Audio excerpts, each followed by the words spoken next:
Hello, everyone. Welcome into Jackie's AMA. I do believe we are live. Yes, we are.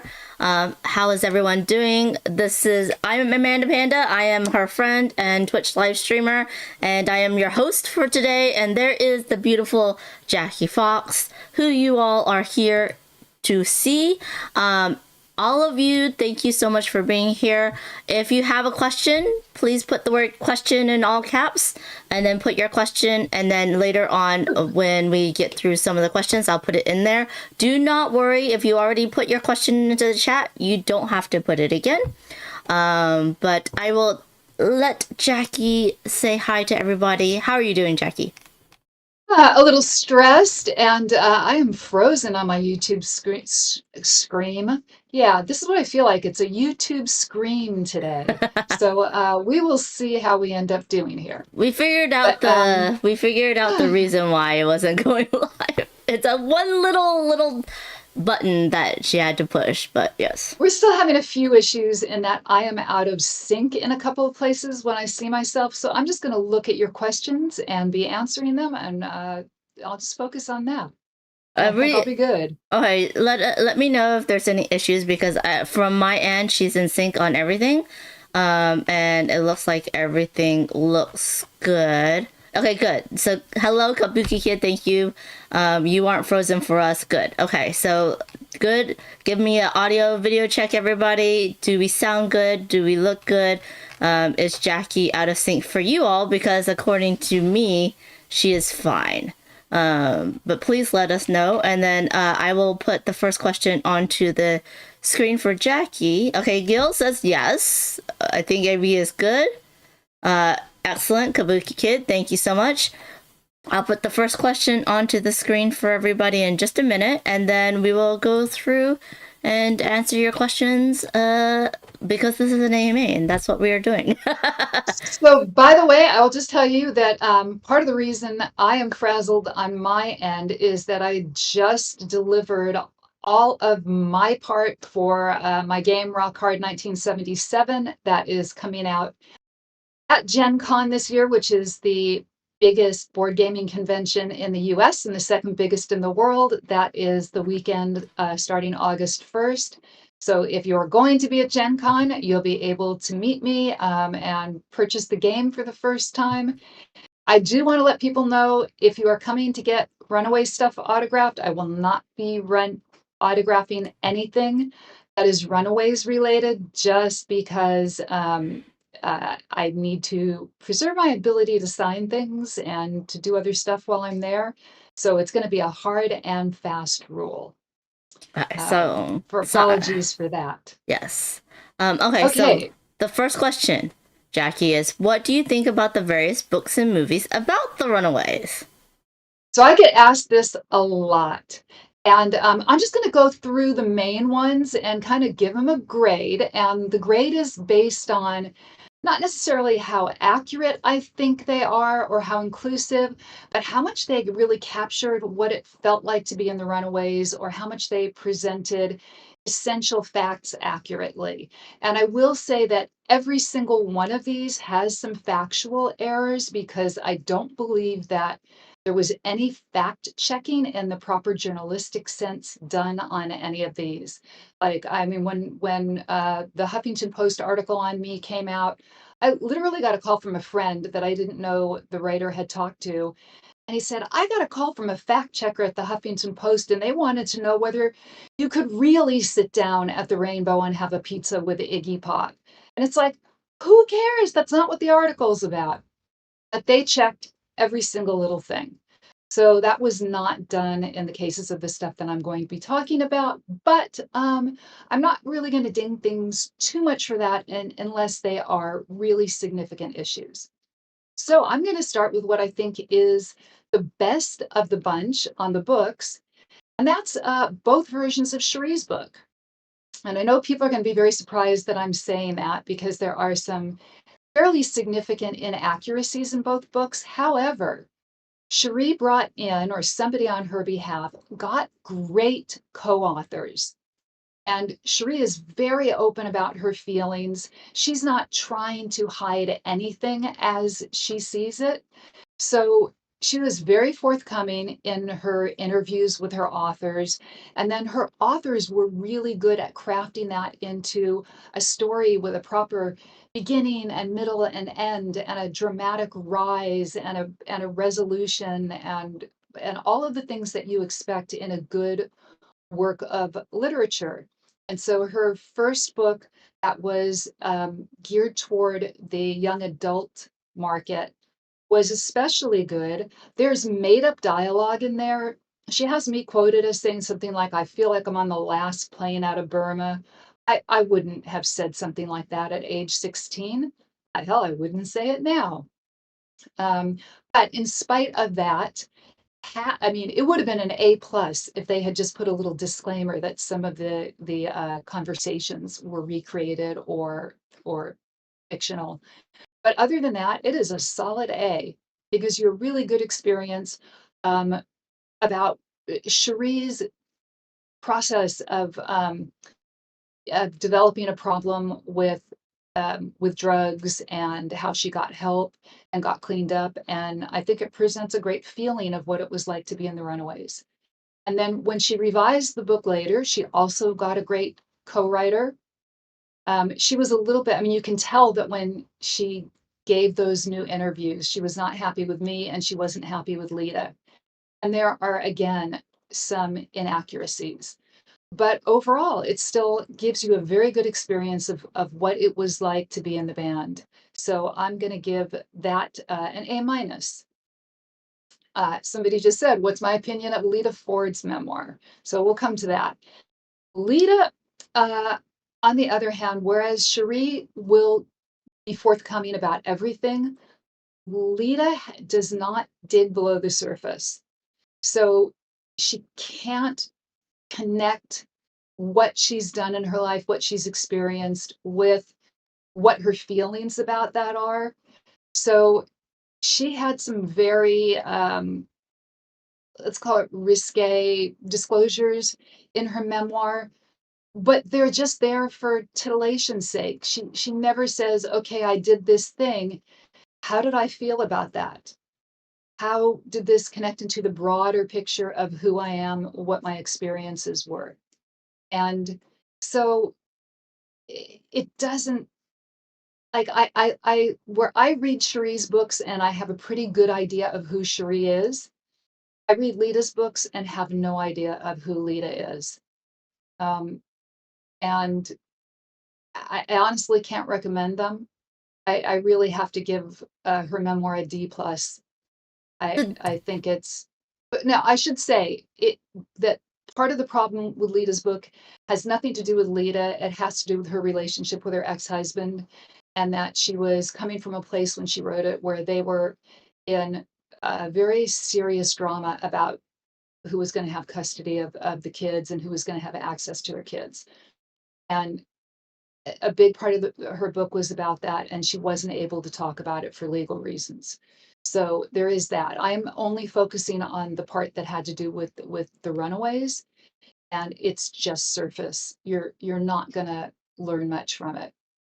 so The well, I'm gonna keep going because there are three more things to talk about, uh, and then we'll take follow-up questions. So the last book is the book Queens of Noise, which was written by this Evelyn's book.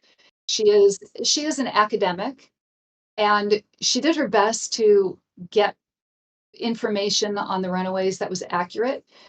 Evelyn's not a journalist; she's an academic. And I remember when I interviewed with her, I had not come forward about being sexually assaulted by the band's manager, and you could clearly tell that was in the room. And Evelyn knew it, and she didn't want to push because she's a really nice, good person. But if you're going to write the definitive book about the band, you have to push. So she's she did pretty well with it, but she also had so much of a fan perspective. I think she didn't want her bubble burst about who people were, in particular about who Joan is. So she never really followed up, never did the fact checking, never pushed to ultimately get those facts. I think she did a great job with what people did share with her, what she had accessible. So I'm going to give that book a B plus. Um, then I do know that Joan has written a book, and I'm going to say, and Joan has also done a movie about where she talks about the Runaways. And my problem with Joan is not presenting anything that's intentionally inaccurate, but she just doesn't remember stuff. When they were shooting the Runaways movie, Cherie called me and asked me when I was reluctant to be part of it. I'll get to that. Said, "You have to do this." She said, "I don't remember anything. Joan doesn't remember anything. You're the only one that remembers anything. You have to do this." Um, and that's part of the problem. So I'm giving anything Joan does an incomplete. It's you're not going to glean much that isn't already available from other sources. Okay, so now we got to come to the two movies. The first one is Vicky Tischler Blues movie about the band Edgeplay, a film about the Runaways, which is great, except that Joan would not participate. So we don't have Joan's point of view.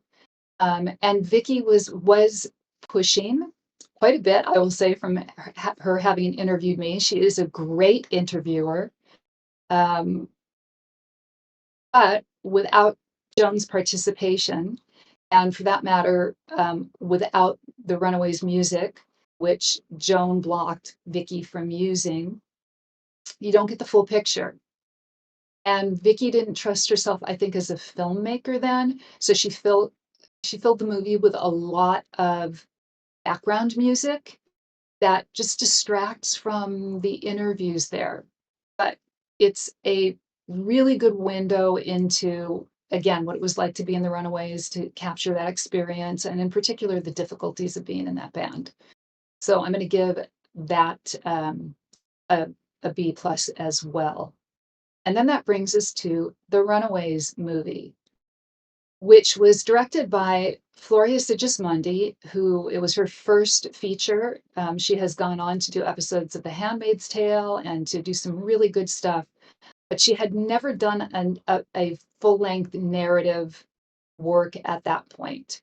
And I think it shows. I also think her hands were tied by the fact that Joan and her manager were so involved with the project and they wanted a very specific version of what was going to be in there, along with the difficulties of just adapting a book into a movie when, again, all you really have to go on are the highlights that you can get by Googling stuff about the band. So it's not that there's anything terribly inaccurate in it. It's just the highlights as envisioned by somebody who wasn't there. Cherie was not happy with the project because it didn't tell her story in the way she wanted it told. The fans weren't happy with the project because Lita and I were largely left out of it.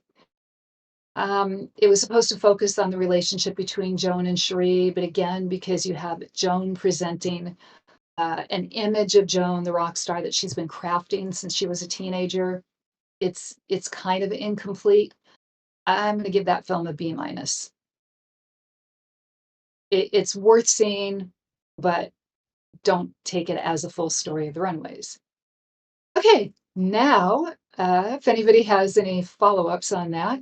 I think you already asked us the follow up question, but I had one. Like, do you try your best to read and watch any of the films and books that are about the Runaways? Like, do you, or do people always contact you first and then you know about it? Like, is there any books that were like surprising? You had no idea it was coming out and it came out and you're like, oh. That's been true more of interviews, and actually it's been true more of records, Mm. because I will get sent links to, like, there's a compilation of all the Runaways albums that just came out on this English label, Cherry Red Records. I never knew about it until after it was released. Oh.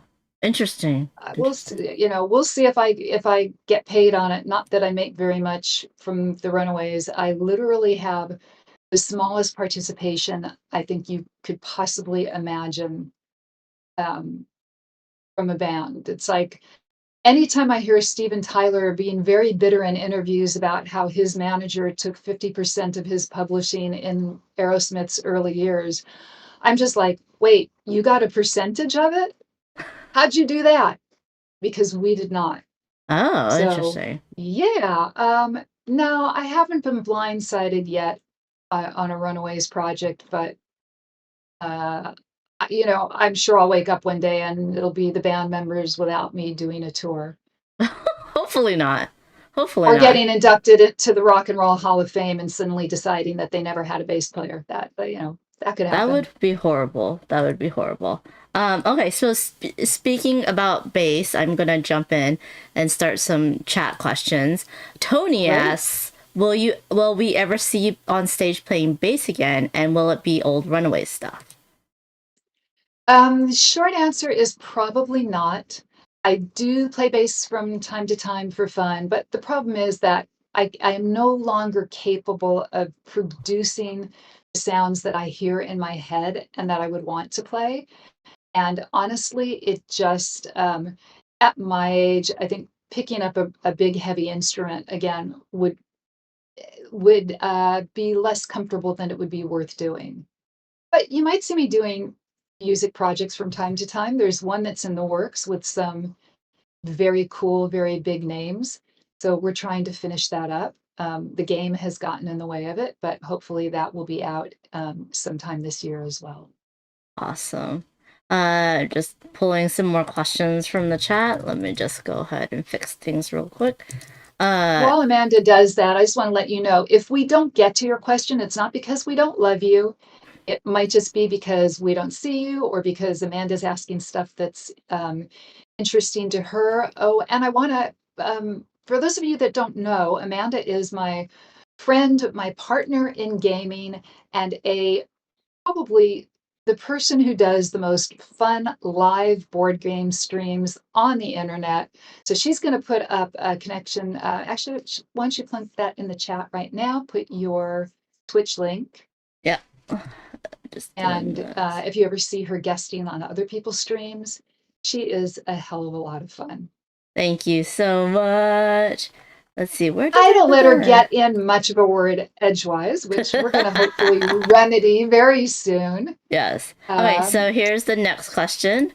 oh, wait, before we go Oh, to another question, mm, and because that there's something I want to talk about today yeah, that I think is really important. And this yes. came up because Elon Musk posted on, I still want to call it Twitter, on X, that he thought the word cisgender is a slur.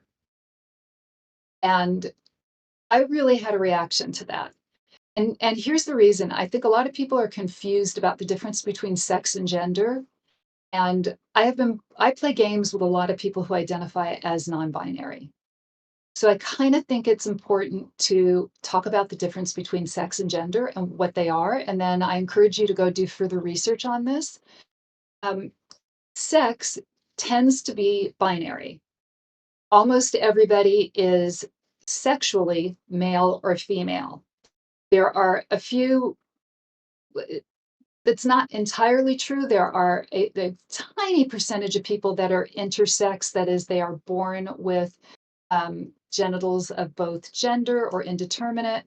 And there are some boys with something called, I'm going to get this wrong, Klinefelter syndrome. One of my trivia people correct me on this. Klinefelter syndrome. And where they have an extra X chromosome. But in general, your your sex characteristics are genetic. They are reflected in the genitals with which you are born, and other sex characteristics that we don't need to go into because they're very specific, very scientifically based, and they are pretty much binary, male, female, very easy. And our brains like that. It's not confusing, right? It's just really easy to understand and wrap our heads around. But then we get to gender, and gender is more of a social construct, and it's not binary. It's on a continuum, right? So you might have almost, yes, the people who identify as guys, all the way to the so-called girly girls. But then there is everything in between. And and we slide along that. Some people can slide a lot. They've got the ability to go kind of, have a pretty wide swings on the spectrum. And some of us, it's very little and it just stays where it is and maybe oscillates a tiny bit.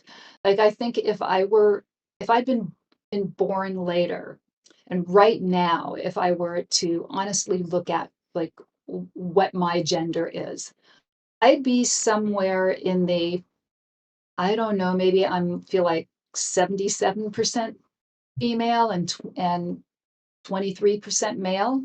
I've certainly all my life, and Amanda, I don't know if you can relate to this. Yeah, been interested in things that mostly guys do, from like surfing to playing in rock music in the 70s to now we're in the board game industry, which is overwhelmingly tends to be white and male.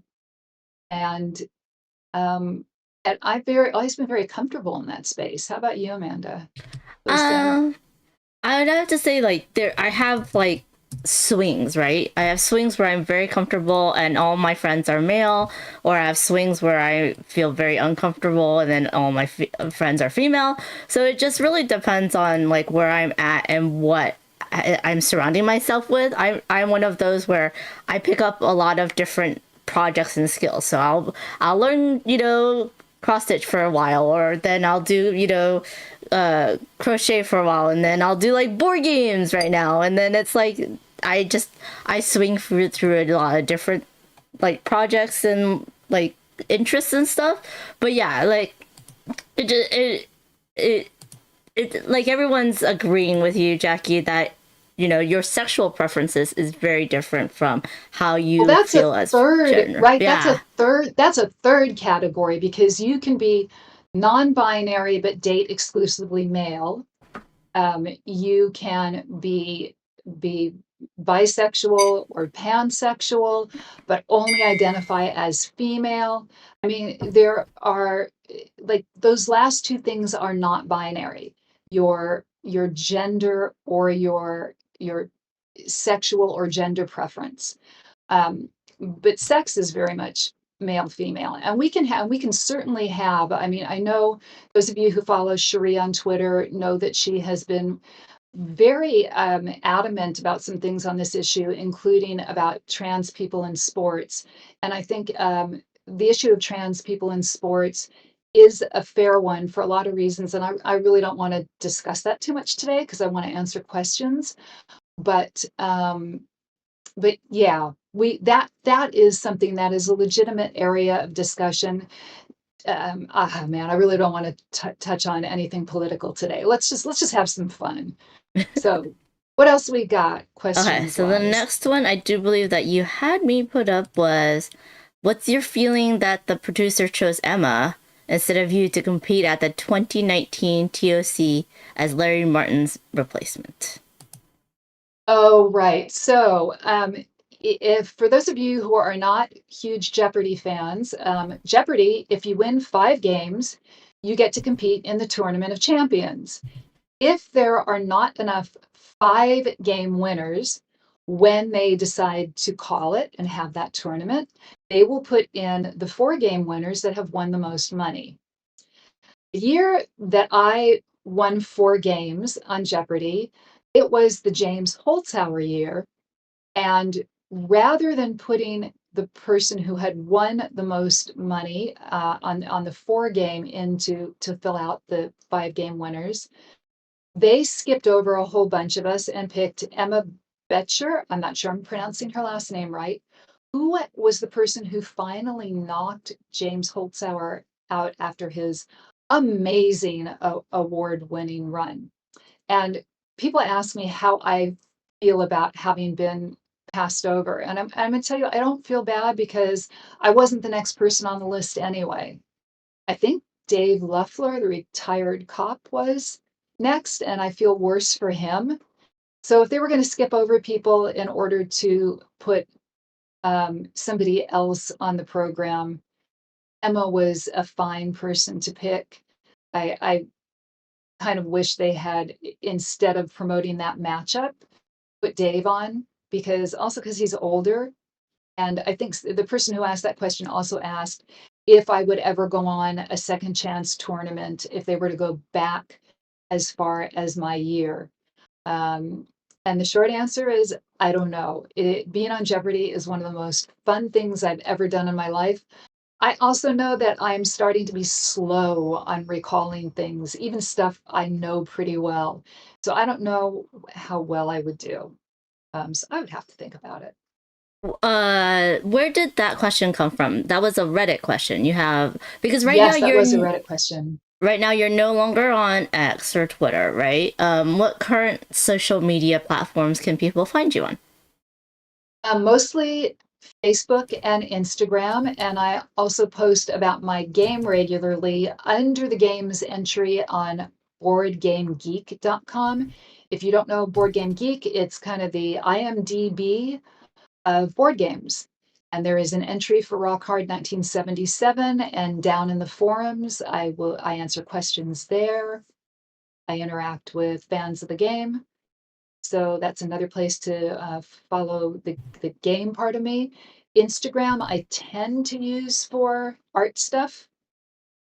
And Facebook, my Jackie Fox 1976 page is very much about the band The Runaways. And then I also have a personal family and friends Facebook page, and that is the public has access. You just can't comment back. And mostly I talk about cats. And what's the name of your two little kitties right now? Peanut and Slinky, aka Thing One and Thing Two, if you're a Dr. Seuss fan, Yeah. because they show up, they cause havoc, and then they leave. Yep. We have one more question from outside of YouTube to get to, and then we'll get to all of your questions in YouTube. The last question is: will you accept the invite and compete at Champions Wild Card? That's what I was just talking about. Yeah. So they did season 37, 38. I was on season 35.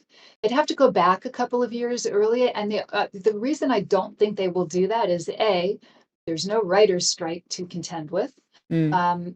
But B, it was not the current producers that were producing when I was on, so they may not be familiar with people from my season. And I Oh, think they won't go back that far because of that.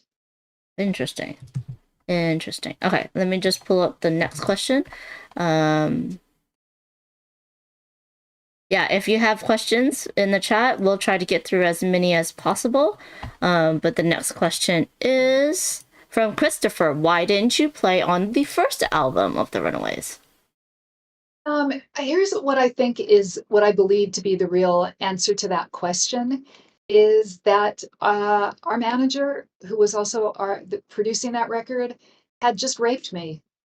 I don't think he wanted a reminder of that every day because I think he knew he had crossed a line even for him, even for somebody who was a sexual harasser and was doing inappropriate things with underage girls.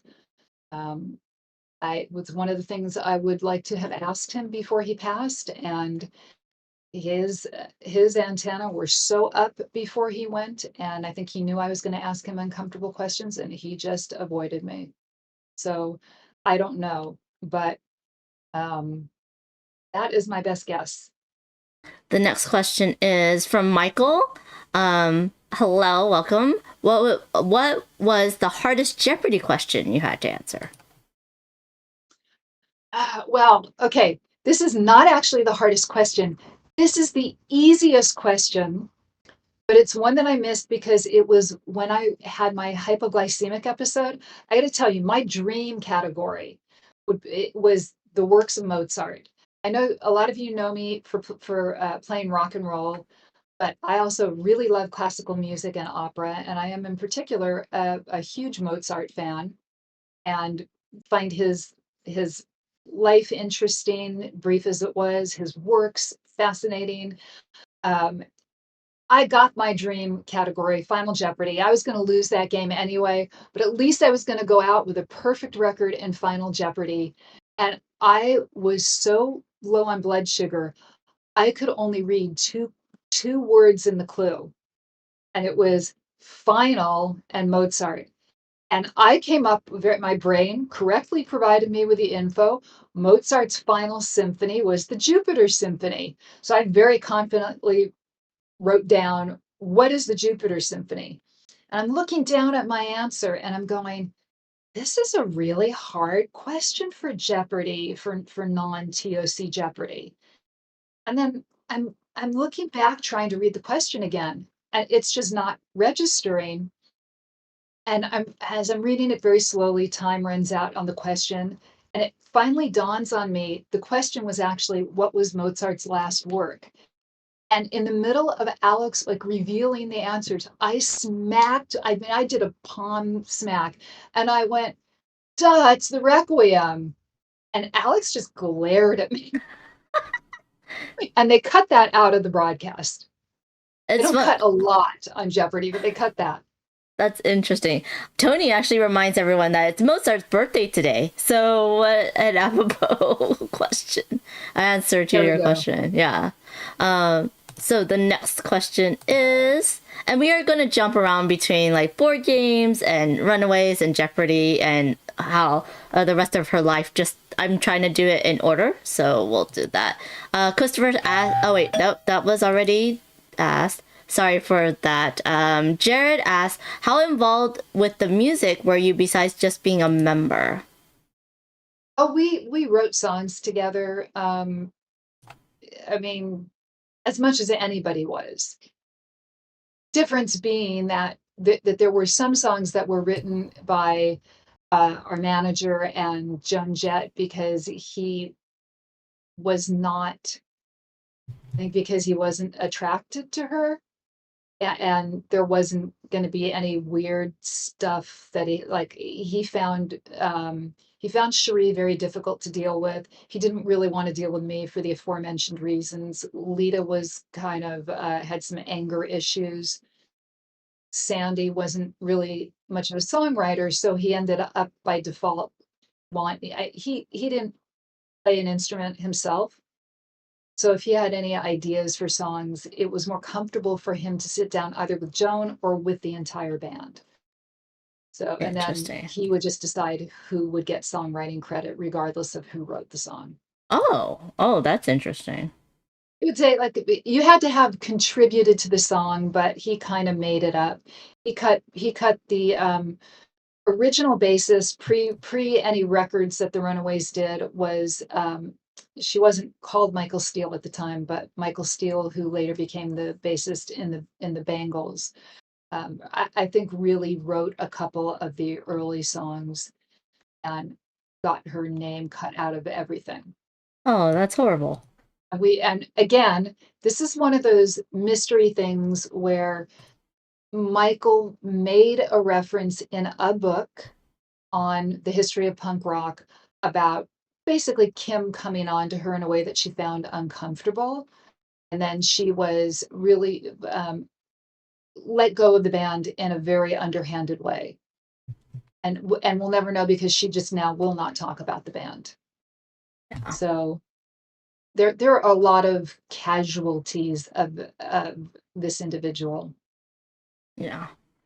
Next question is from Gil. What projects have you been working on lately? I think we kind of touched on that, but do you want to talk Yeah. about your So to game talk coming about out? So I excited. always want to talk about my game. I'm very excited about it. So I'll tell you a little bit about it.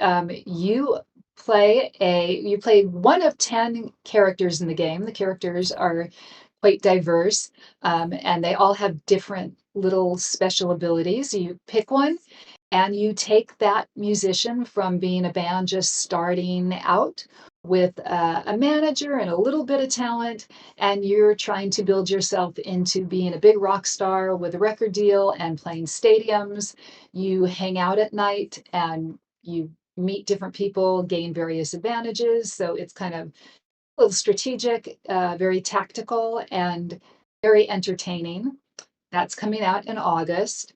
And then I have on Board Game Geek has a channel on YouTube called Game Night Live, and Game Night. But Game Night Live is they stream to their Twitch channel, and then it appears on YouTube.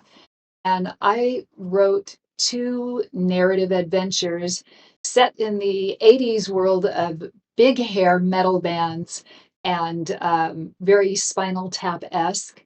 This was during COVID. And that's, yeah, so Kabuki Kid asked, will I ever do another Parsley RPG for game night? So I have written the third part of that, what became a trilogy. This one is a prequel where we find out how the band in this series got together and why your character that you play, because it's a single character that everybody plays, why you're so attached to one of the other characters in the band.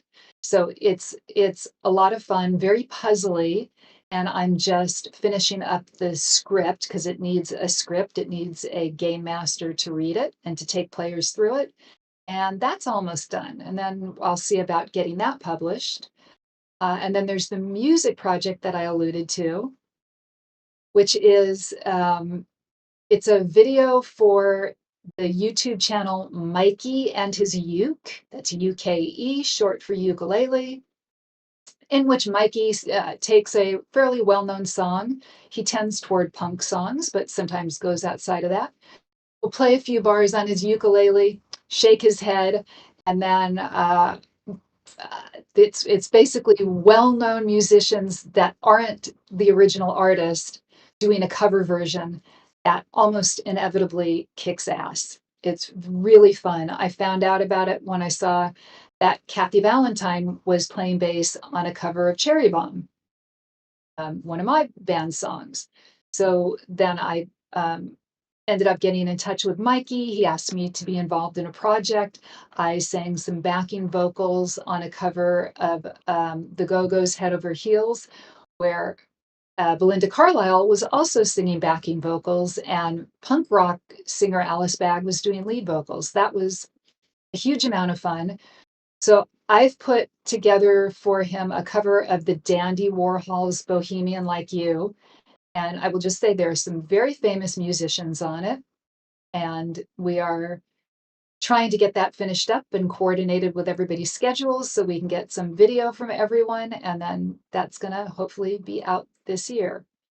How Um, fun. That's yeah, gonna be fun. I guess I can tell you at this point. Ricky Rocket of Poison did the drums, and Rick Nielsen of Cheap Trick did the guitars. Steve McDonald from the punk band Red Cross played bass on it. I was going to, and then after you put Ricky Rocket and Rick Nielsen on it, it's like, no, we're going to get a better bass player than I am. So Steve stepped in, and I'm just going to do some backing vocals on it, and we're basically trying to get the lead vocals recorded on it. So that's going to be a very cool project.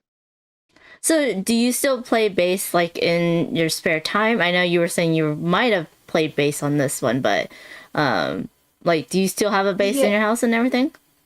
um, I had a bass in my house for a while. I do not at present.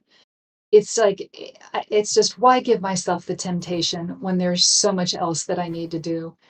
I haven't put it aside permanently. Let's just say for the time being, because I want to focus on game design right now. Awesome. So that would be like board game, tabletop game design. For those of you who Yes, don't know, because there is like video game and stuff, and our industry is very like it can be confusing on what everyone's talking about. that's true. If I wanted to make money, I would try to write video games, but money.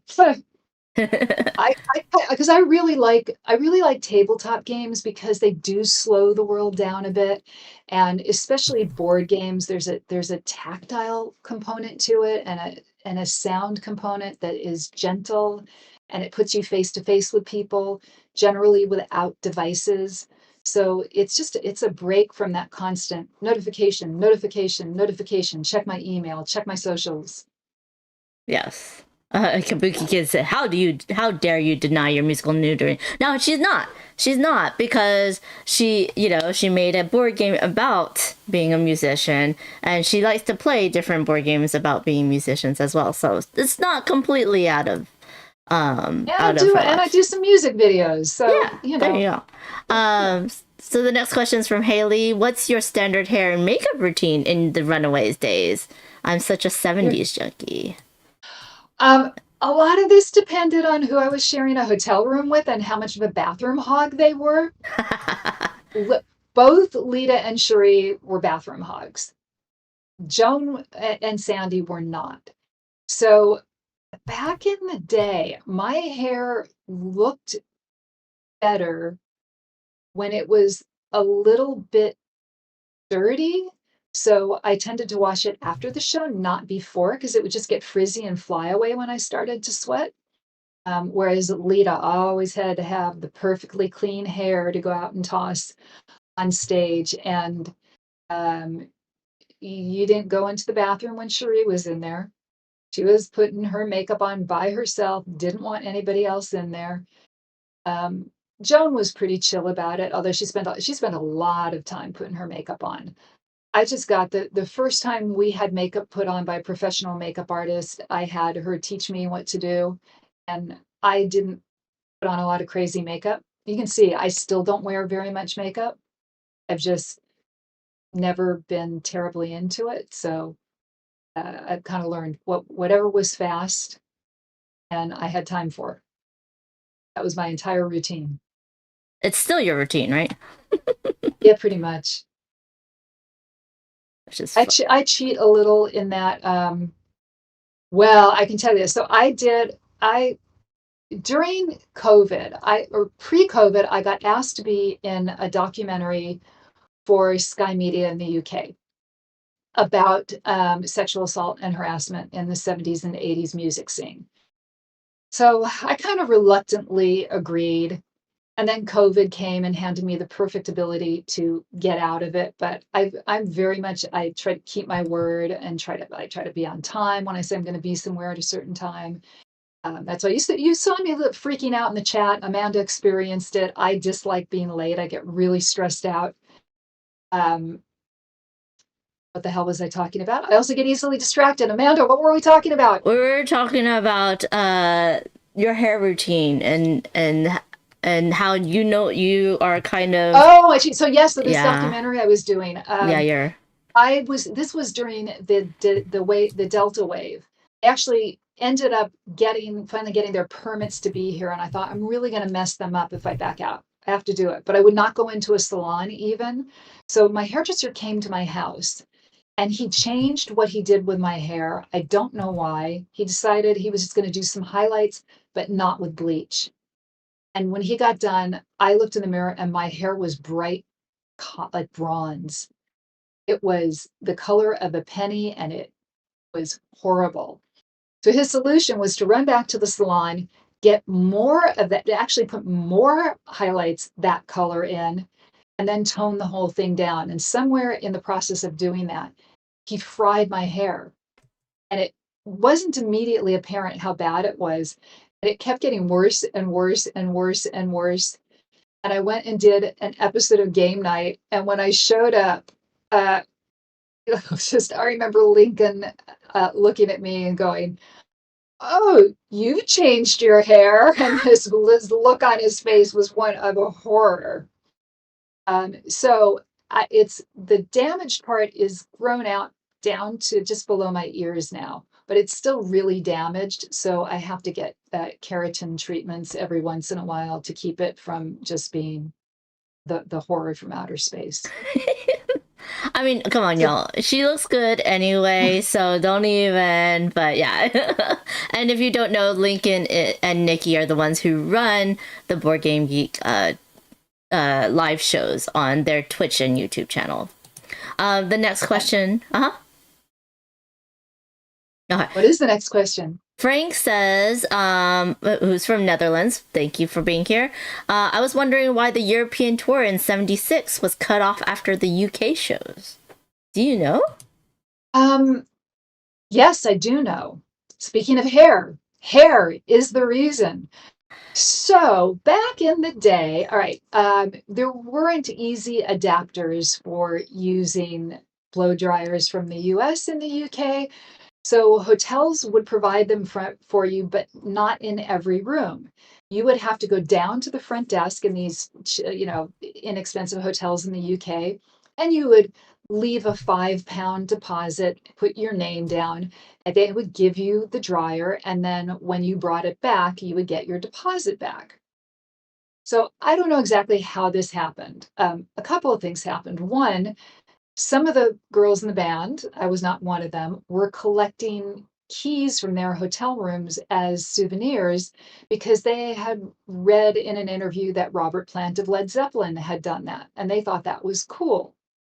So they were basically stealing hotel room keys, which back in the day, there were these big metal keys. I was They about to weren't, say, yeah, they yeah, they weren't the weren't cheap plastic to ones. replace. And then one of the hotels we were at, Sheree went down, put down her £5 deposit on a blow dryer, and whether accidentally or on purpose, took the dryer with her. And we were crossing the channel to go to the European part of this tour, but we got stopped at Dover by Scotland Yard, and the cars got searched. The dryer was found along with the hotel room keys. And they didn't find anything in the car that I was in, Oh, that Lita was in, and my mother was in as well. But Sandy, Joan, and Cherie were all in the other car, and they got arrested and thrown into jail overnight. And Joan, who was older than Sandy and Cherie, got sent to the adult part of the jail, whereas Sandy and Cherie were sent to the part where the juveniles were kept. Except they started that apparently, again, I wasn't there for this, but apparently Sandy and Cherie started banging on their cell walls so much to have Joan with them. They finally relented and put Joan in with them. Meantime, my mother is frantically, is going to court trying to get them out. Um, and Lita and I are just running around Dover by ourselves and shopping and having a good old time. Yeah. And I remember us sitting at dinner and, oh boy, do I remember okay, the food on that tour. I'm going to digress and talk about food because 1976, the UK, sorry, the UK, this was pre-gastropub. You didn't even know how to take pasta out before it was falling apart soggy. Nasty food. So most of the tour, I ended up eating nothing but bread and butter because they do butter very well. I'm vegan now, but I wasn't then. I was just vegetarian, and they did amazing butter. So I would have bread and butter, and if the soup was edible, I'd have some soup. That was pretty much all I ate on that tour. So I'm sitting there having my bread and butter with Lita when my mother came in after a day in court, and I just remember her sitting down with this heavy sigh oh and man. just going and ordering a drink, which my mother never did because my mother really didn't drink. It had been And that kind of day. so that's why the tour was like just cut off, and y'all didn't continue it afterwards. Yeah, but three of the members were in jail. That's crazy. Oh my We made goodness. tabloids though, because it was like, jailbait rockers in jail. Oh my Oh, the goodness.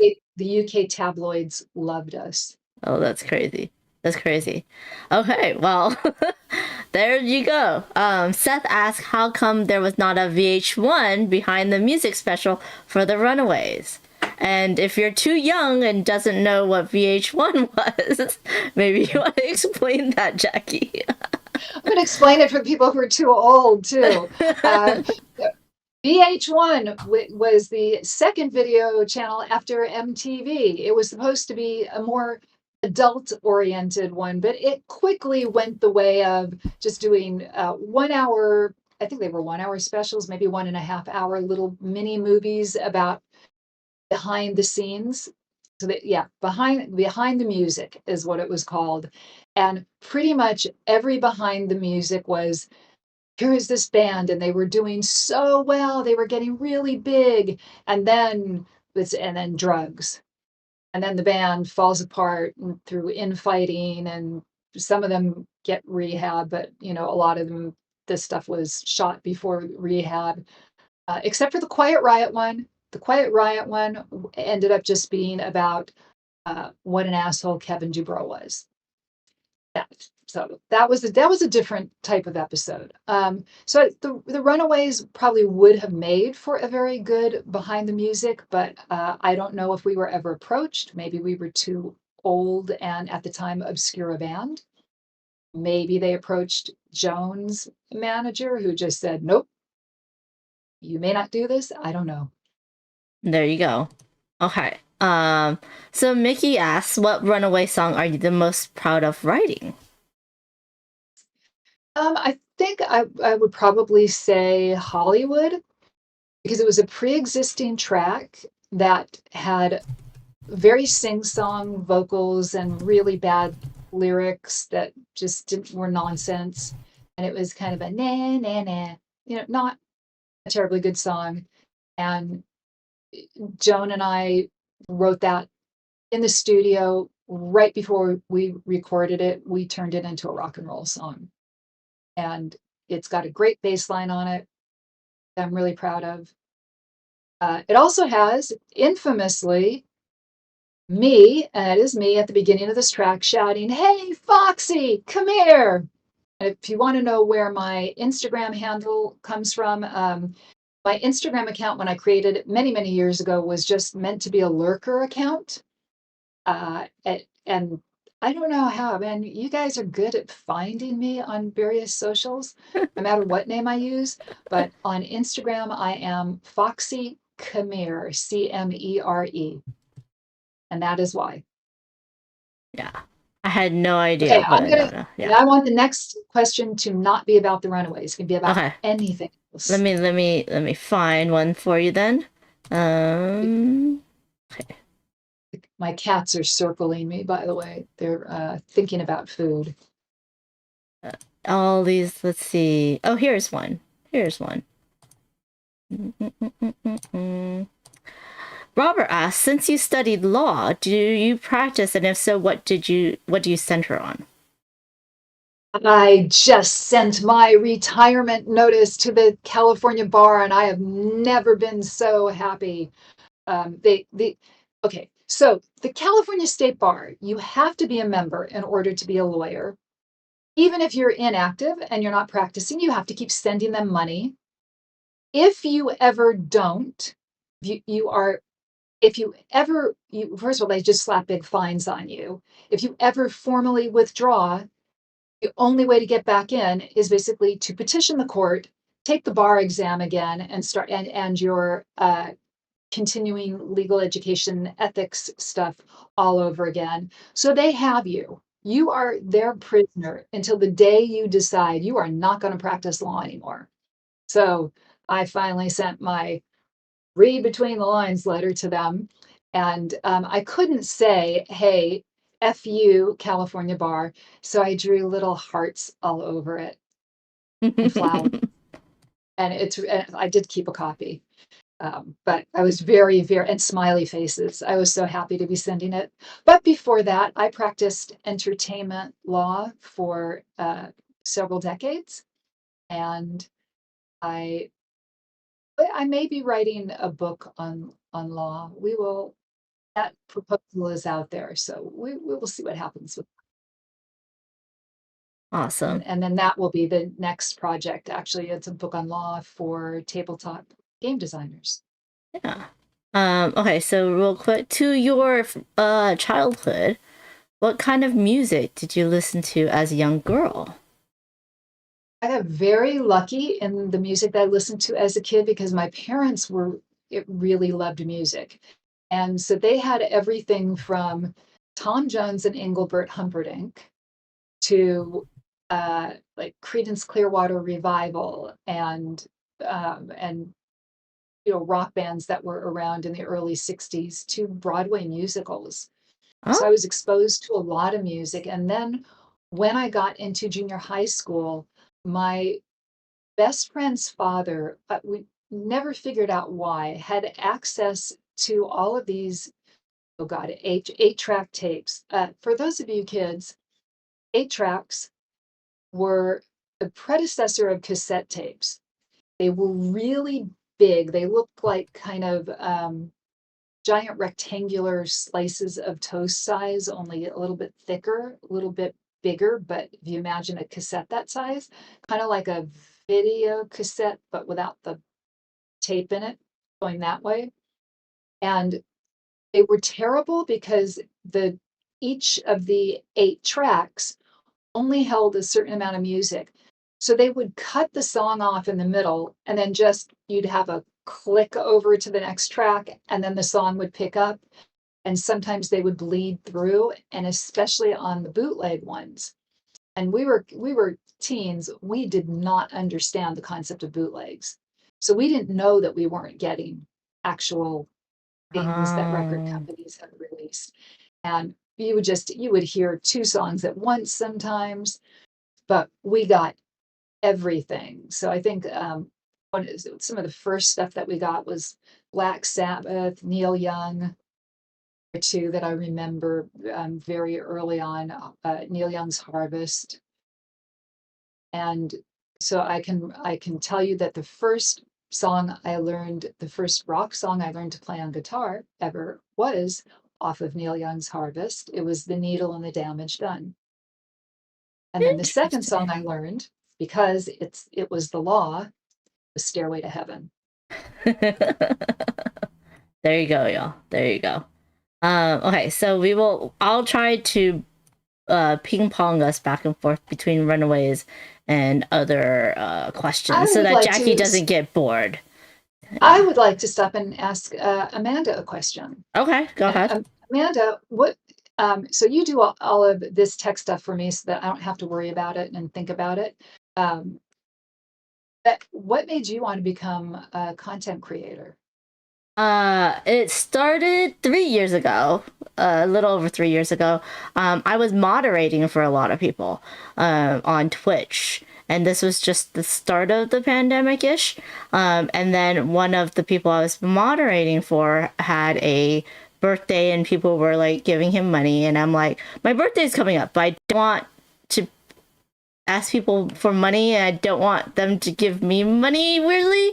So I thought I would stream for Extra Life, and which is Charity, it's yeah. a charity for a series of children's hospitals across North America, and they help pay for parents to stay with the child, and they help pay for children's research and so that they can get the care they need. And it's a big deal. But I did an 18-hour stream for my very first stream, and I had a bunch of board gamers across content creators across Twitch and YouTube and Instagram and stuff come and join me to play games. We had so many tech issues, but it worked really well. And we raised over $1,500 for charity. And so then I started just streaming full time because it was fun. It was a way for me to play games with people that couldn't leave my house to play games with, and play games with people that are across the world. Like Calvin, who was in Crazy Rich Asians, is a board gamer and a designer, and he's in Malaysia, and I got to play games with him. So it was a great way to get to know the community, to play games, and enjoy the whole Okay, thing of board gaming. Yeah. Amanda, I'm not actually wearing my crazy hat, although since it's my crazy hat, it can be invisible. I hereby pass it to you. Because if you decided your first stream ever was going to involve all these different people in all these different locations, you, my friend, are crazier than I am. Yeah, it was weird, and then at the end, like I was like, oh, anyone want to join me for a game on BoardGameArena.com, which is a website you can play board games on, and I was like, Actually, wait, I could have just stopped. I'm sorry, go ahead. I should say, real Board Game Arena, really good board games, free. Yeah. There's some that you have to pay, but it's very cheap. It's like less than $50 a year or something. But I was like, wait, I could have stopped the stream like 4 hours ago. I didn't need to continue the 8 hours. It was like I reached my goal. I could have stopped. But yeah, at one point I had like 8 guests on, and we were just yeah, it was a lot of fun. Definitely, I jumped in to the deep end with both feet and arms flailing and stuff. But now I do it, I stream 4 times a week. I guest, and I do a lot of different content for board games. So yeah, it was a lot of fun. But Jackie, okay, I got to throw that back to you. Why did you get into board games and designing board games? This is kind of a long answer though. So I was very active in the trivia world, not just our local trivia community, but really throughout the U.S. mostly. And the trivia world, like the board game world, is kind of small, and you meet people from all over, go to conventions and all of that. And one of my trivia friends posted on his Facebook page something about wanting to get back into playing Dungeons and Dragons. And I had done that when I was in law school because my well then fiance, later husband, was a video game producer. So we played a lot of video games, and he got me into playing Dungeons and Dragons and Shadowrun, another role playing game. And we did that all through my being in law school.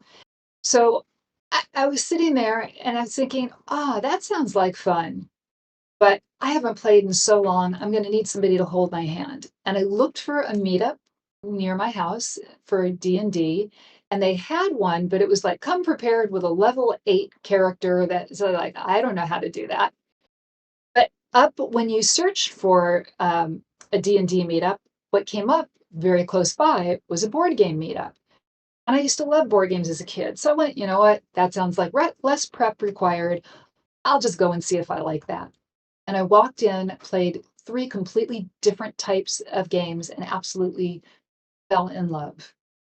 And I played for maybe, I don't know, 8, 10 years. And one day, Amanda, you were there. You probably don't remember the moment. You were there. We I were in a board game group that had 5 people in it, but which was perfect because usually only 4 ever came. And most games are designed for 2 to 4 people. It is we're just starting to see games that that really play well with 5 people.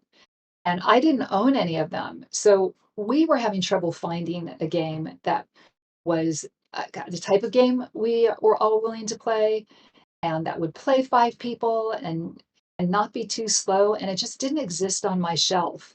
And I was very frustrated at the end of that day. And I looked and I went, why can't I just have a game that really shines at when you're playing it with 5 people and has fast turns so you don't feel like pulling out your phones? And if it doesn't exist, all right, I'm going to design. I would make it. And I kind of put 2 and 2 together and went, oh, people are asking me to write about my life. Maybe I can put that whole story and that feeling of what it feels like to become kind of an overnight sensation or to build your band up from scratch. And I'll design a board game about that.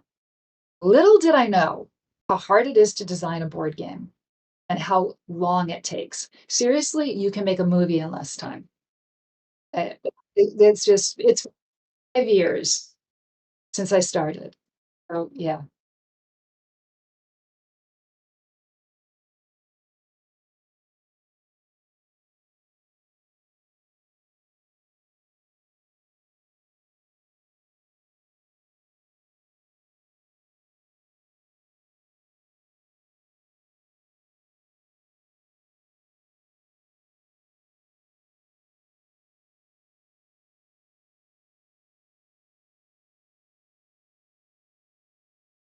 Okay, sorry. Thank you, Kabuki Kid. Yeah. So no, I was saying how you could publish a board game in like 2 years if you do it on yourself, right? And to get a good board game, you do really want to have it play tested and do it right, so that you can work out all the kinks. And I play tested her game, and it's very interesting to see how it changes due to the different publishers and their like what they want, and the different people that touch it and be like, no, we need this or we want that, and then Jackie's changing it for them, and then it's really interesting to see how it really kind of like go ebbs and flows and stuff. And I think that the final product y'all will very interested in, and it was it looks very fun. There is a panda palace in there, and I'm very happy that they kept it. She's put some Easter eggs for you all from her actual real life friends who like helped play test and stuff, so it was a lot of fun. Oh yeah, Kabuki Kid remind us it's 50th anniversary to Dungeons and Dragons, the RPG today.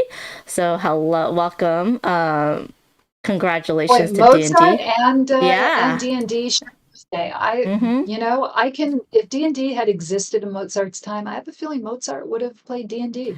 That'd be interesting. That's there's a movie, Mozart playing D&D. There It's you a little go. short film.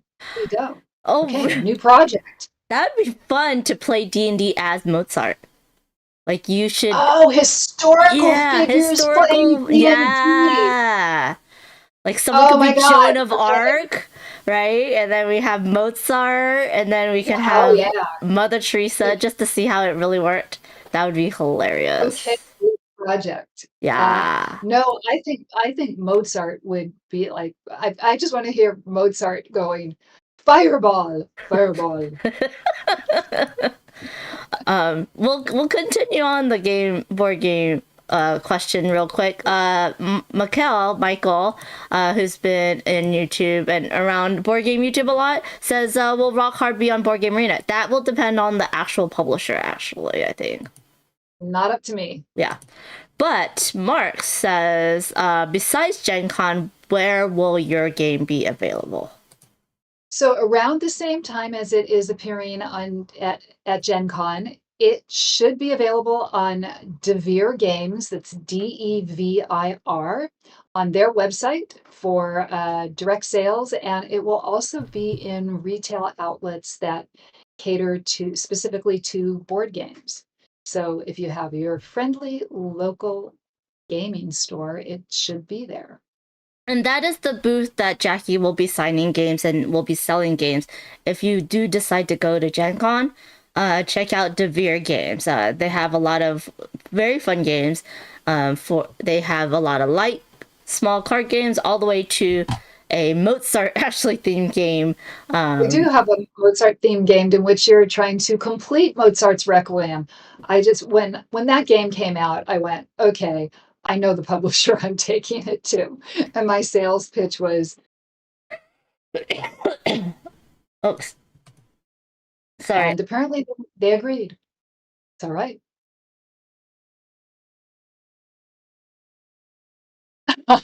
um, yeah. One of the things that actually drew me to Devere was their game Lacrimosa that is about finishing Mozart's Requiem. So there you go. And I just said, yeah, Mozart and I belong in the same place. Yeah. And Right. then we have okay, so we have a question. Let's go back to the Runaways just for a minute. We have a question from TL saying, Chris, do you recall playing at the Archon flying machine? It had an old helicopter with a mannequin in it.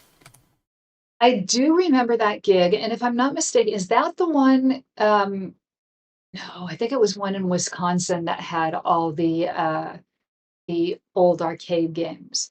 We played a bunch of games in games. We played a bunch of games there too. We played a bunch of gigs in Wisconsin and Ohio, and one had all these arcade games on the side, and they had the one that was where I'm trying to remember what the name of the game, something like Pedestrian, where um, you were running around, you were driving a car and you were trying to hit people. Oh no. It was, yeah. Um, and we were kids. That was fun. We just because remember these were like little stick figures that you were hitting. There was no blood, no anything. Yeah, it was based on Death Race, but I don't know that they used the same name. Yeah, so I remember that. We had so much fun playing those games. It's like, sound check. Oh, no, no, no, we're playing.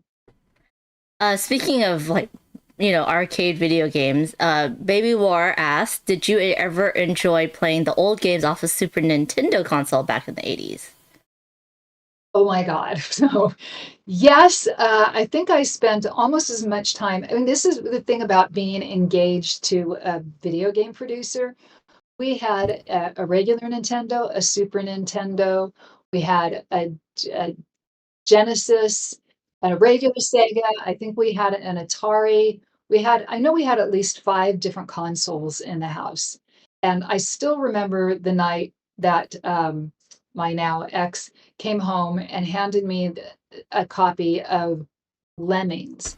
And he said, I think you would like this game. And I had a lot of homework to do. So I said, oh, well, I'll just play it for a little bit and see what happens. And I thought I had been playing it for a couple of hours. This was like at 10 p.m. that I started. And I suddenly looked up at the clock and it was 3 in the morning. I was like, oopsie. Yeah, I played a lot of video games in the 80s. And in fact, I worked during my first year of law school because I didn't want to be a complete law nerd. I apparently wanted to be a gaming nerd, so I went and tested games for Infocom. That was my official job. I was an Infocom game tester. Oh.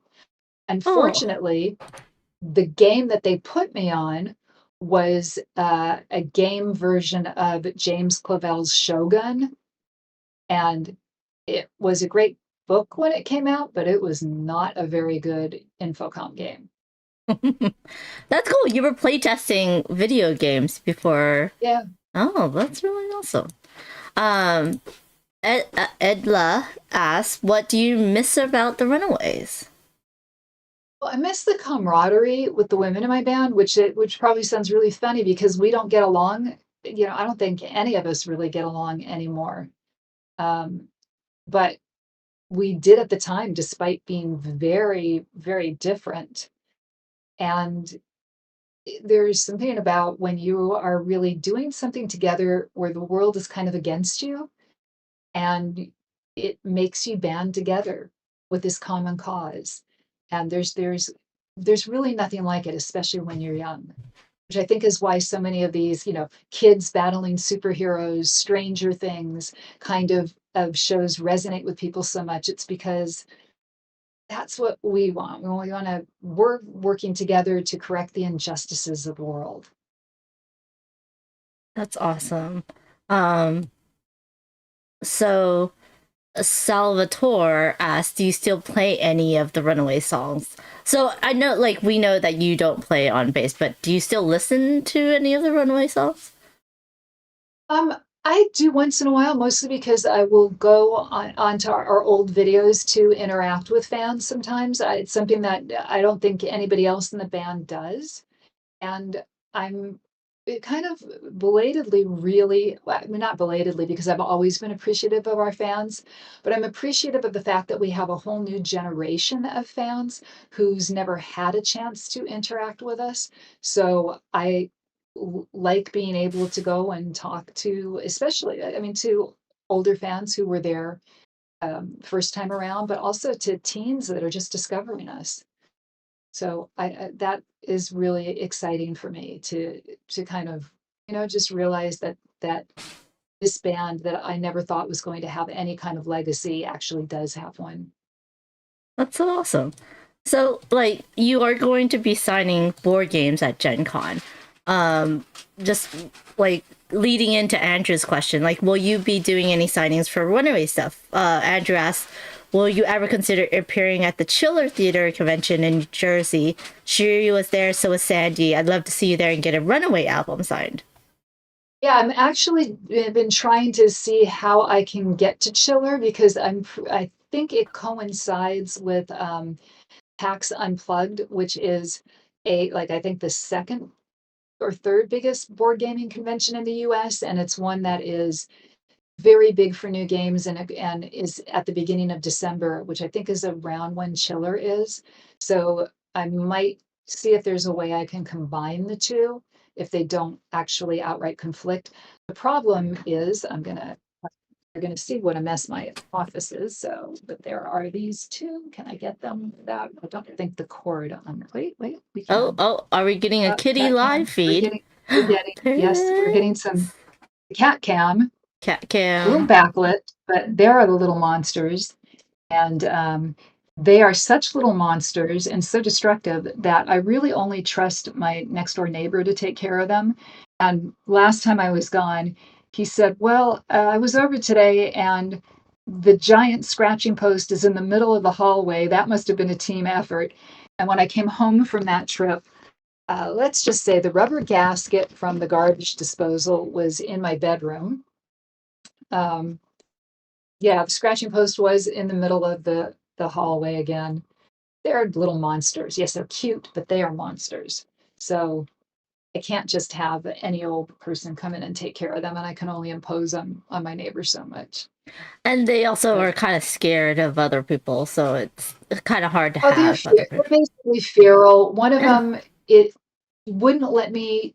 It took me over a year for her to let me touch her at all, and and now she'll sit on my lap in one particular spot, and I can't ever to like move her. It's we have an agreement. That's her safe space. I can pet her.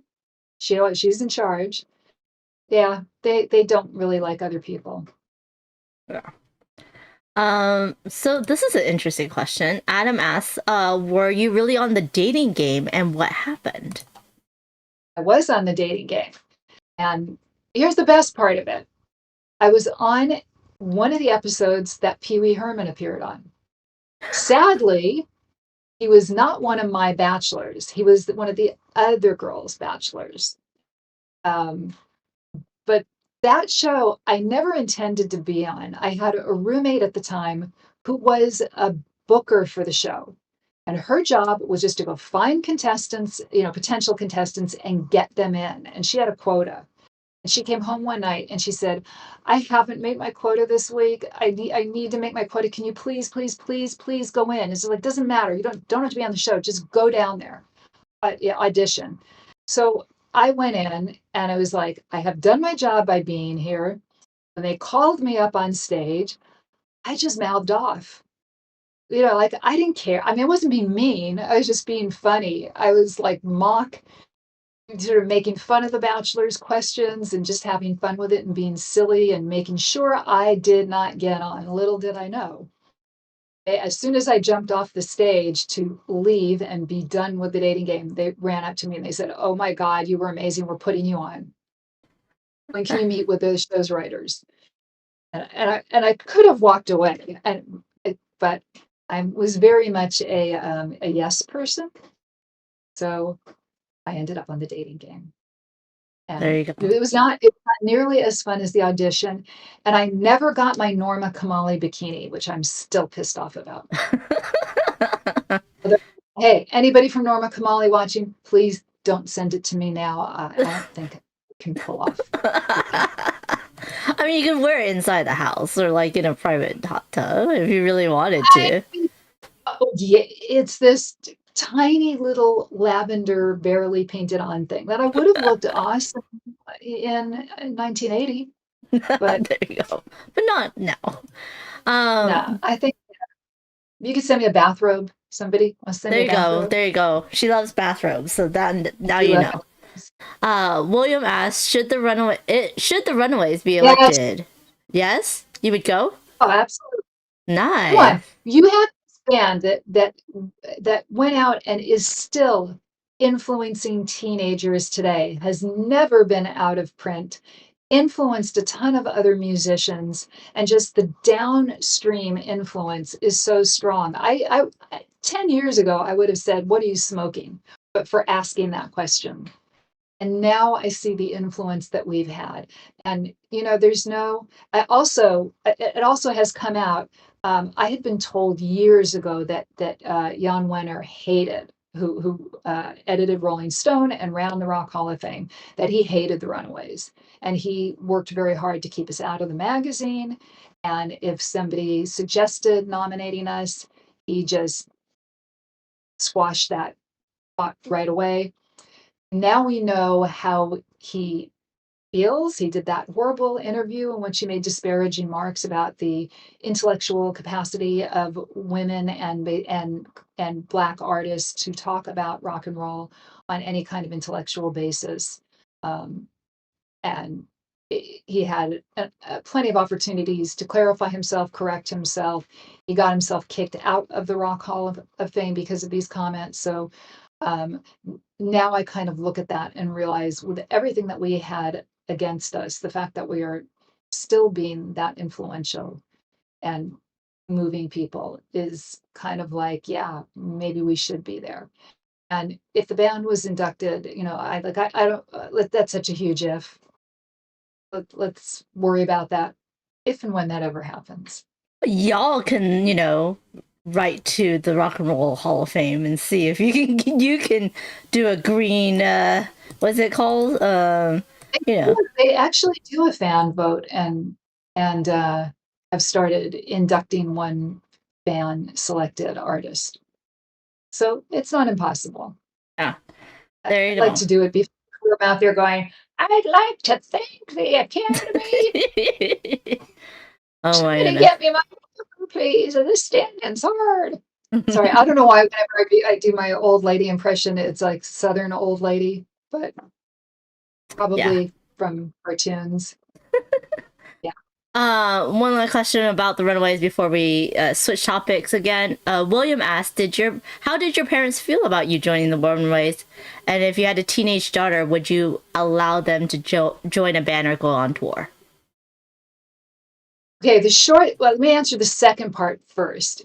If I had a teenager that really wanted to play music, I would not stand in their way, but I would be building in a lot of protections, making sure that they had somebody looking after them when they were out on tour. I certainly would never send us out, like, a teenage girl out with a young manager in his 30s and no supervision that was working on my daughter's behalf. Like but this is said from the perspective of somebody in 2024 who knows what I know now. Um, as far as how my parents felt, I think I've determined that my mother is the last surviving parent of any of the band members. And one of the things that I've been trying to coordinate with her is getting out to shoot some footage of her talking about her memories of the band. Because she did come on our uh, that English tour. Like I mentioned that she was there. She was there so that we wouldn't have to have a social worker, which would be somebody we didn't know, and we didn't want somebody completely cramping her style. My mom was pretty cool. Um, I think her preference would have been for me not to be in a band, but she also was of the mindset, you don't stand in the way of your kids' dreams. And our management spun a very good story that we were going to be watched at all times and we were going to be taken care of, and a court had approved this. They basically rubber stamped a contract. Honestly, if they had thought about it for 2 seconds, they wouldn't have approved it. But they didn't. So I think it's my I'll guarantee you my mother has different feelings now about it. Like, what do you mean? Like, do you think she likes it now, Well, or she knows what okay, happened to me, and I think she would say she no. probably has. No, I don't know that she would say no. I think she would have said no. Yeah, yeah. Yeah. Let's see. Okay, so here we go. Here's a random question that has nothing to do with Runaways. Sorry, y'all. Um, Lisa asks, what was your favorite courses in college?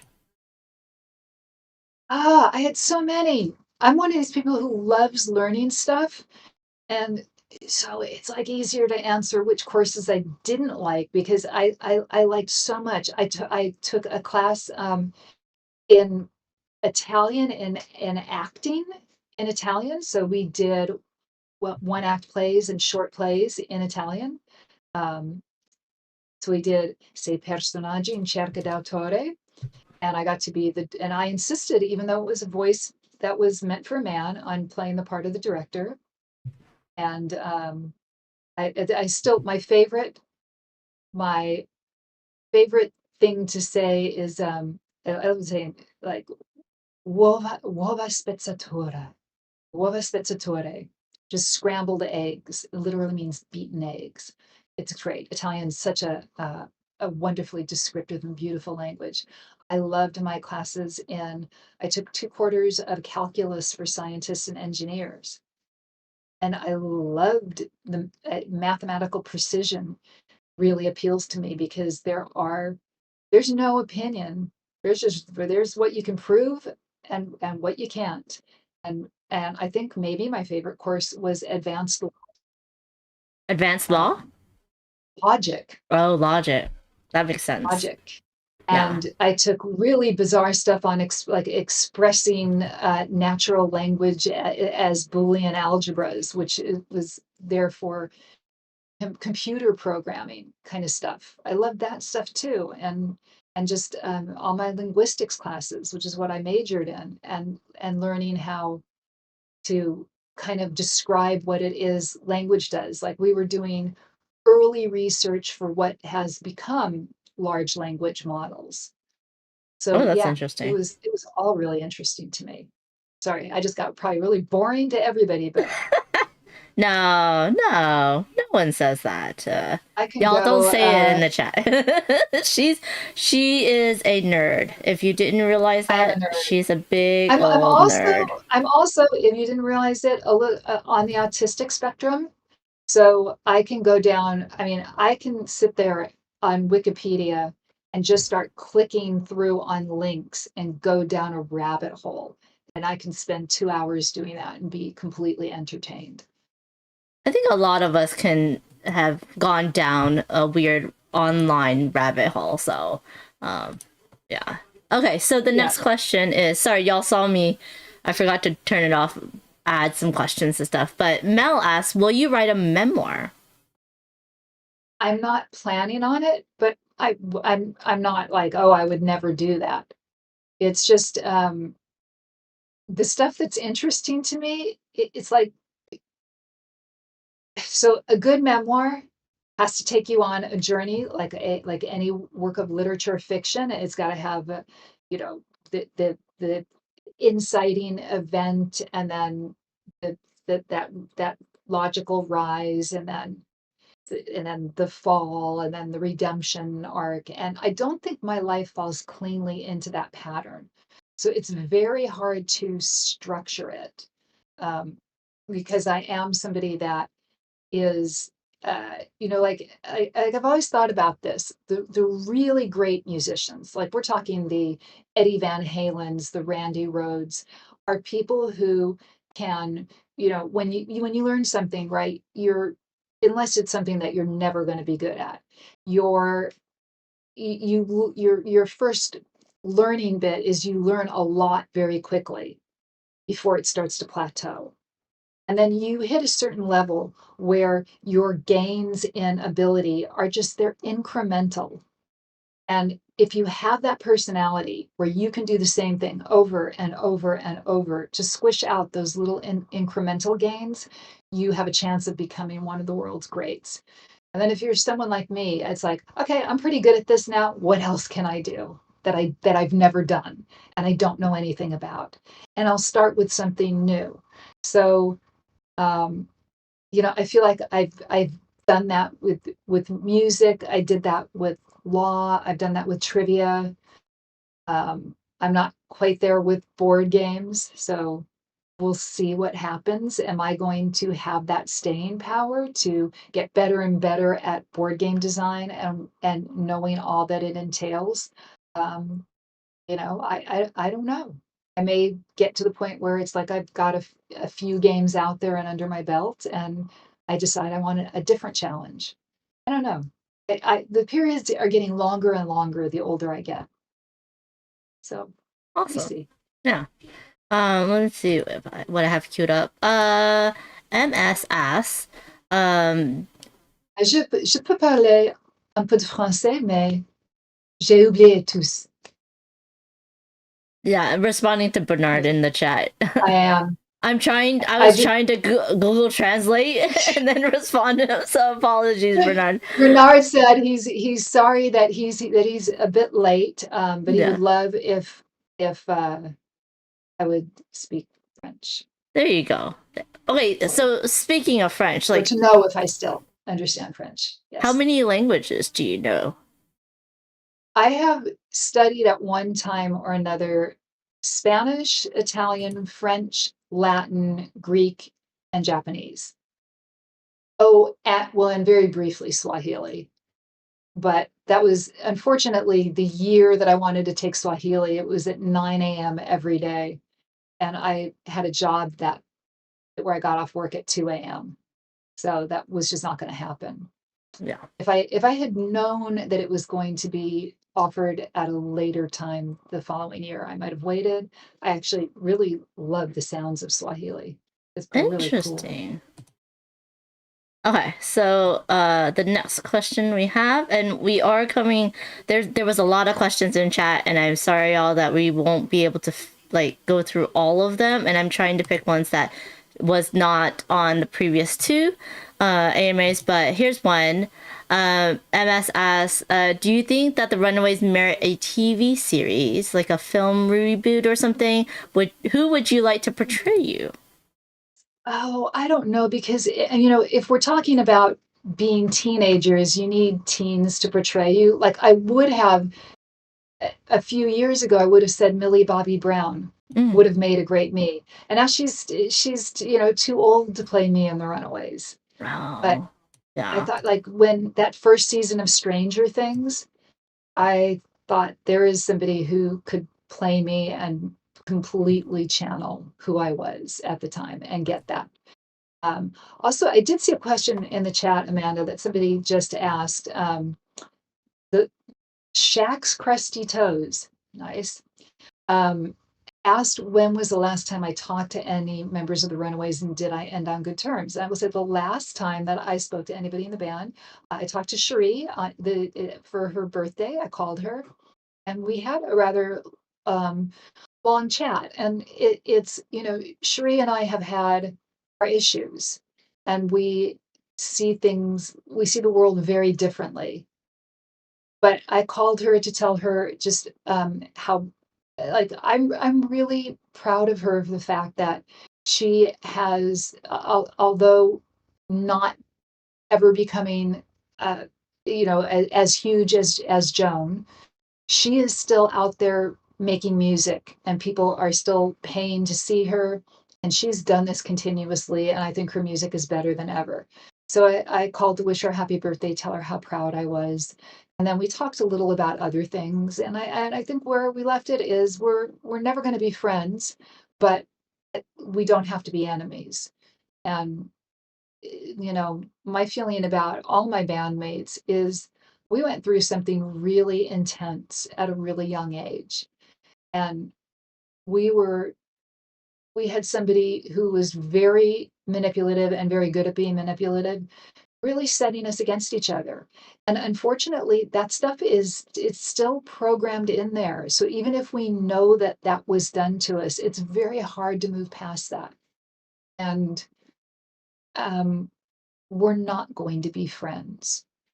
But I'm still very proud of all of their accomplishments and what they've done. And sometimes I wish they would be better people because I know in their hearts they want to be. Um, but they're they're adults. They are responsible for who they are in the world on any given day, just as we all are. Oh God, I'm getting preachy. Shut me up. Okay, well, let's talk about. Did you meet the band UFO? Seth asks. Were you hanging out at Disneyland? Yes, we so I met UFO. I'm trying to remember where I met them because I know we were hanging out. They were here for like maybe a month. I know Lita and I went down to see them at I think at the Golden West Ballroom. No, I don't know. It might have been Golden West, and we're sitting backstage. Kind of there was a little area outside of their outside of their dressing rooms, and Lita and I were sitting there while UFO was getting, changing into their stage clothes. And through the walls, we hear the opening act go out on stage. And and I turned to Lita and I said, "These guys sound really good. Maybe we should go check them out." And she said, "Yeah." And we walked out. It was Van Halen, one of their earliest gigs. And apparently, unbeknownst to me, because their show was amazing, this is the show, I'm going to say allegedly. I actually think Eddie has confirmed this, but because I'm not 100% sure, we'll say allegedly OD'd right after the show and in the bathroom there. It had you would never know that this was a guy about to OD seeing him on stage because Wow, the entire band was phenomenal. Still to this day, I think the best live band I've ever seen, Van Halen. And that's then it crazy. amazes me that Billie Eilish came out and won her Grammy and did and had no idea who Van Halen was. Mm. I'm sure she knows now. Yeah, yeah. Let's see. Here we go. Here's a one for you. Dean asks, "Are there any questions you never get asked, but wish someone would ask you about?"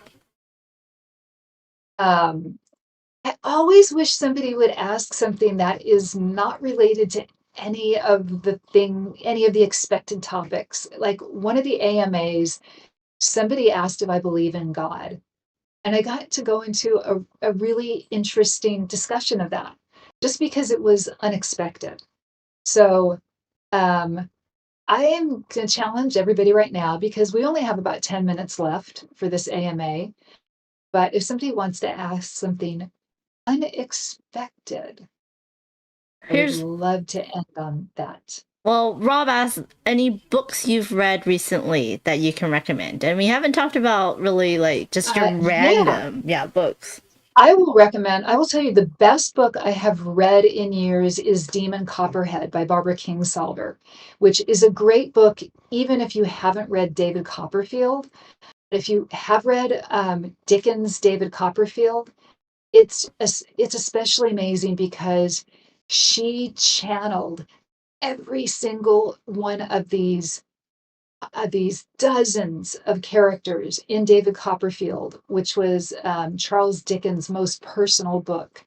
And she made it relevant to current times and set it in Appalachia against the opioid crisis and made Oh, us look at that with fresh eyes and took themes that Dickens developed really later in his life when he was looking at the effects of systemic poverty.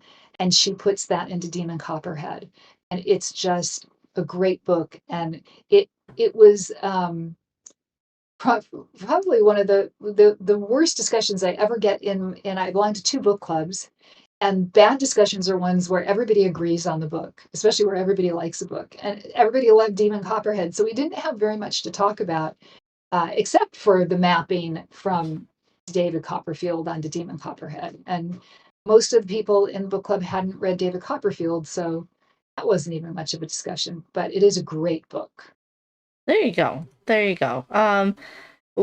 Tony asks, "What about today's PC games?" I pretty much cannot play video games because I will play them obsessively.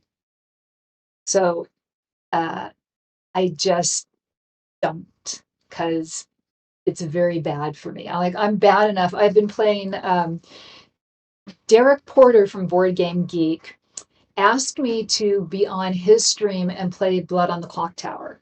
Oh no. And at the time, I'd never heard of it. Okay, I was saying, I'd never heard of this game. And I assumed that it was a board game that was just on the more complex side of what he streams, because he usually streams light stuff and he knows that I like more complex games. And I thought he was just, oh God, I'm streaming a kind of complex game. Let me get Jackie on. I said yes, and then learned it was a social deduction game. Now, I should say, as a rule, I hate social deduction games. These are things like the werewolf games or Mafia, if you've ever played these. But again, usually when I give my word on something, I like to keep it and to be there. And I had said I would do this. So I went and watched some videos of Blood on the Clock Tower and I went, this actually looks kind of fun. And then I played it on his stream and it was like, oh my God, is this game fun? Now there is an online community that plays it. And I am a little bit addicted to playing this, yeah, to what Amanda just put up. And uh, I play sometimes on there is an unofficial official app. And various people will start a lobby there. You can come play if you're brand new. It's basically just two teams, good versus evil. The evil players know each other. There aren't as many of them. The good team doesn't know each other. They're trying to find each other without giving too much information away to the evil team because the evil team's going to kill them in the night. And they're trying to find and execute the evil team. And everybody has a different role. Your roles do different things. It's a question of when to tell the truth, when to lie, who to trust, and it is so much fun. And it's a very nice online community. So I do that instead of video games. It's yeah, video games. I just And if you play Blood on the Clock Tower, and I have played Blood on the Clock Tower, if you play it and you're totally lost your first game and you have no idea what's going on, it's okay. Just continue playing it. fine. You know, It's you'll fine. pick it up eventually. There's a lot of moving parts. There's a lot You of just ask different somebody. roles. You say, "Hey, I'm brand new. What do people usually just do when they talk?" And it's like, if you're in doubt, if you're evil, just pick three roles, preferably one that has been given to you as a bluff, and just say that you're one of those. And if you're good and you don't know what to do, pick the role that you are and add two other roles to it and say, I'm one of these three. Yep. And just start listening. Um, and people usually like part of the reason I hated social deduction games is that the first time I ever played one, it was with this huge group. The game was Mafia. A lot of the people had played with each other before. And on night one, they killed me. And in Mafia or Werewolf, if you're eliminated from the game, you're out of the game. Blood on the Clock Tower, you are not. Your character is dead, but you still get to play. So it's one of the great improvements on it. But I was I don't want to say traumatized because that's a very strong word, but I was so put off by that I never wanted to touch a social deduction game again. And I'm glad I got well, I didn't get tricked because Derek never pretended it was anything other than what it was, but that I didn't know what the hell I was doing when I said yes, because it's a really great game. And if you ever get a chance to play it, it's very easy to learn. And it'll take you like 6 games before you even start being able to wrap your head around it. One of the penultimate question I'm gonna ask is Austin. Wait, I don't know how to say your username. A Apologies, but staunch character, a it looks staunch like. character. Okay, so what 80s female artists do you love to listen to? And I'll expand upon it. What modern female artists do you also love to listen to? Um, I tend to not listen to popular music because I get earworms really badly stuck in my head. And the way modern music is written and recorded, it is designed to be earworms. And so if I even hear people say the main lyric to a song, that song will get stuck in my head sometimes for weeks at a time. And it is very unpleasant. Okay, that said, um, Okay, I gotta in the rock and roll world, I gotta say, Lizzie Hale of Hailstorm. You just even just listening to Hailstorm's cover of Lady Gaga's Bad Romance is amazing because she just has such a phenomenal voice, and I actually think that Hailstorm's music is really, really good.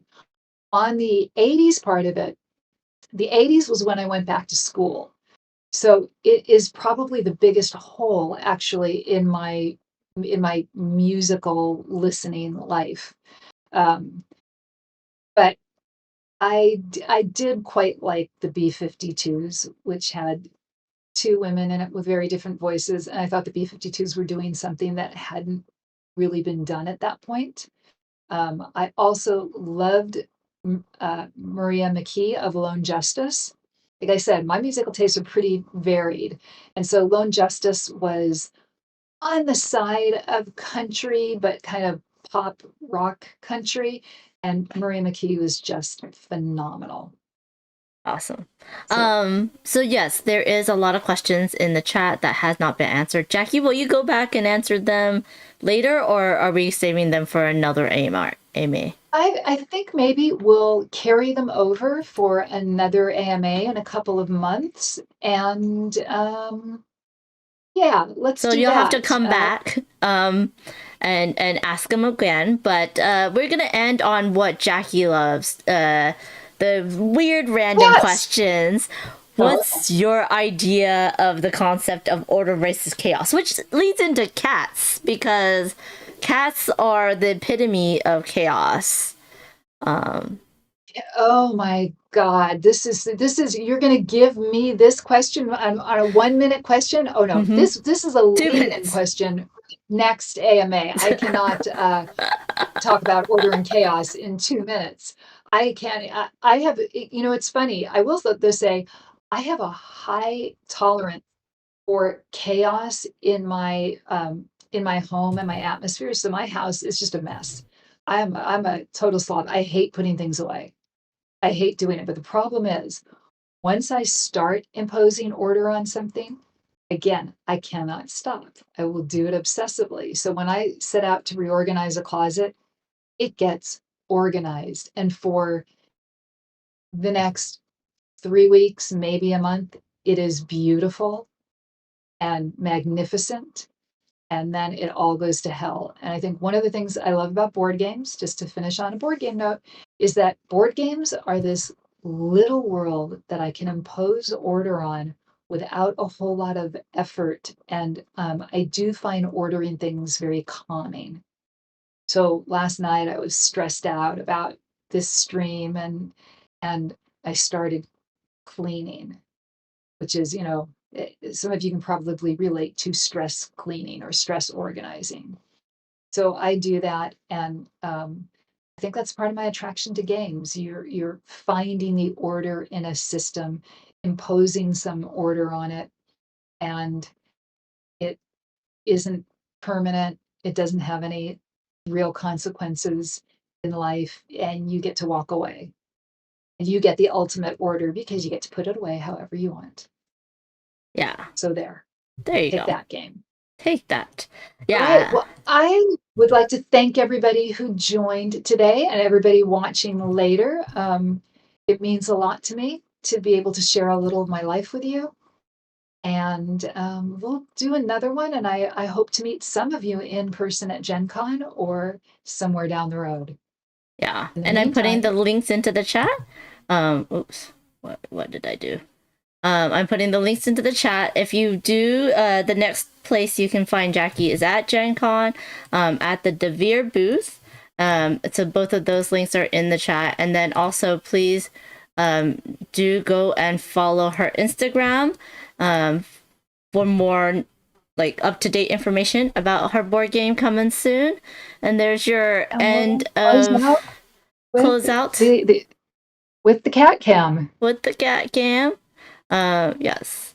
And if you would like to maybe see me and Jackie play a game, or you like board games, please consider following me under Panda Angel everywhere. on the socials, and I put those links in the chat as well. Thank you, everyone. Sorry we didn't get to all of your questions. There were a lot of good ones. Please do join us for the next AMA, and Jackie will start. Will hopefully get through more of them. But also, don't forget, she does like those weird questions that are out of nowhere. So bring those along. And you might find Jackie, playing Blood on the Clock Tower at other people's streams soon. Jackie, why don't you show your face, and that way we can say goodbye to you properly. And We'll say goodbye. And I think maybe next time, let's just do a weird question AMA. okay, Weird so questions no only. runaways, like just No absolutely the runaways, most no weirdest board questions you can games. think of. No Yeah, lawyer just talk. yeah, just yeah, off the wall question AMA. There you Sounds go. like a plan. Sounds like a In plan. the meantime, everybody, take care, and we will see you soon. Bye. Bye. Now, do I need to stop this? Hold on.